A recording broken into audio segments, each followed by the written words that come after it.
Vagabond? Vagabond! Ah, salam alaikum cette équipe! Après cette magnifique entrée en matière sur le continent asiatique avec ma visite d'Istanbul, je poursuis ma visite de ce pays plein de secrets et me rends à Denizli pour aller voir le site archéologique de Pamukkale. Donc j'arrive à Denizli de nuit et c'est la première fois que je passerai une nuit dans une station de bus. J'avais trouvé un petit spot discret mais je me suis fait réveiller à 2h du mat par 3 policiers.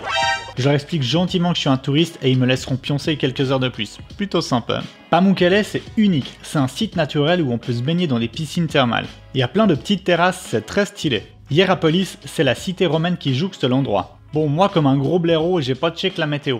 Erreur! C'est sous un monstre déluge que je visite l'endroit, plutôt mort pour faire trempette. Ah, note, je m'en fous, au moins j'ai déjà pris la douche.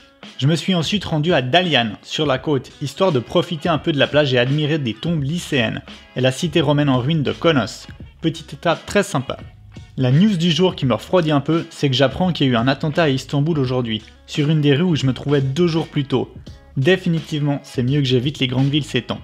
Ma prochaine étape en Turquie, c'est Göreme. C'est la ville qui va me servir de base pour mes balades dans la région des Cappadoce. Là, je vais pas vous mentir, c'est une des destinations qui entrent facile dans mon top 10 des plus beaux endroits du monde. Very nice. Les paysages sont lunaires, les habitations troglodytes sont incroyables. J'ai rencontré Patricia, une prof espagnole avec qui j'ai visité la région. On a passé une super journée à explorer les nombreuses vallées.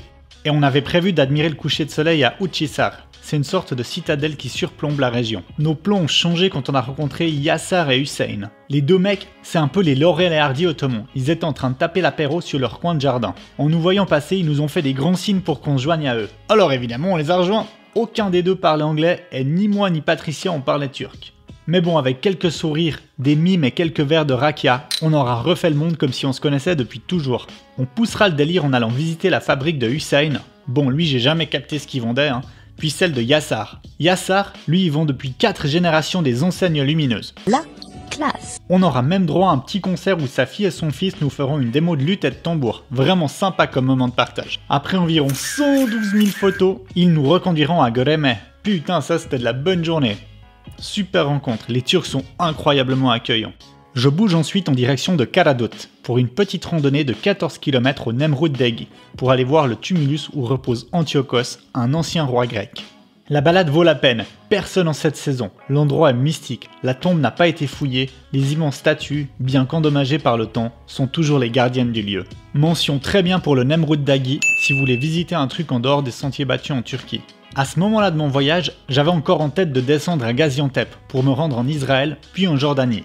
Mais j'ai discuté avec quelques voyageurs et finalement j'ai changé d'avis. Je voulais éviter un maximum de prendre l'avion et du coup il me fallait passer par la Syrie. Pas vraiment le move le plus safe à ce moment. C'est comme ça que finalement j'ai pris la direction de Trabzon pour me rendre en Géorgie.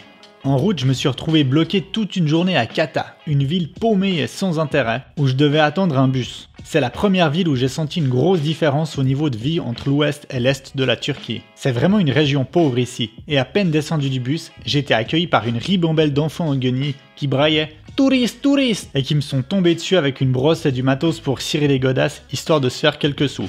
Les hommes présents portent aussi tous un costume traditionnel, on est très loin d'Istanbul qui est beaucoup plus occidentalisé. En tout cas, j'ai pas été déçu de l'attente.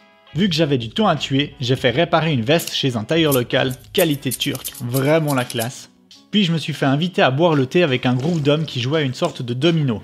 À Kata, j'ai eu une expérience plutôt désagréable. Alors que je chillais dans un parc, je me suis fait aborder par 3 jeunes hommes.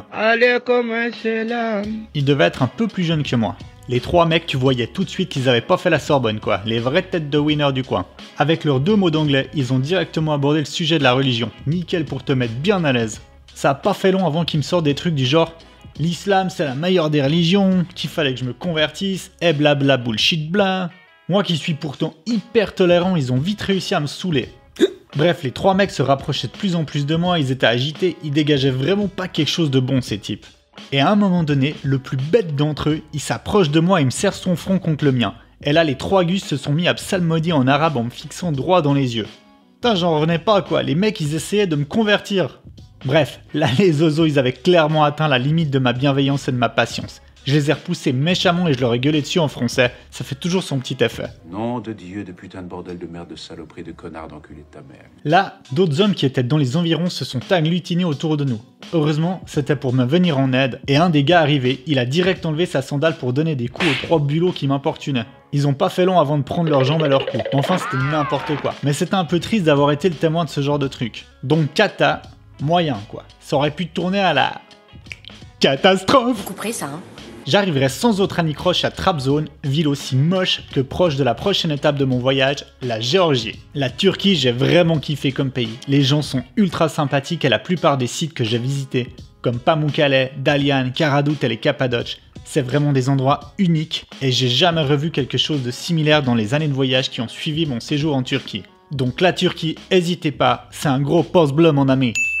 Lundi prochain, c'est en Géorgie qu'on débarque, avec à la clé la visite de Batumi, le Las Vegas géorgien, la découverte de la bombe nucléaire locale et l'étonnante capitale Tbilisi.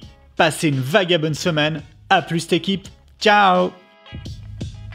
Ah, et sinon, moi c'est Marc, j'ai écrit, réalisé et produit ce podcast d'après mes expériences vécues autour du monde pendant un voyage de 5 ans. Les liens pour les musiques utilisées sont disponibles dans l'onglet Informations du podcast. Les illustrations et la création graphique sont de mon fabuleux frère Pierre Rossetti, que je remercie chaleureusement. Enfin, Vagabond c'est tous les lundis, alors abonnez-vous pour ne rater aucun épisode. N'hésitez pas à mettre des étoiles, à commenter et à vous abonner à mon Instagram. Et aussi à manger des kiwis tous les jours, c'est hyper important de manger des kiwis.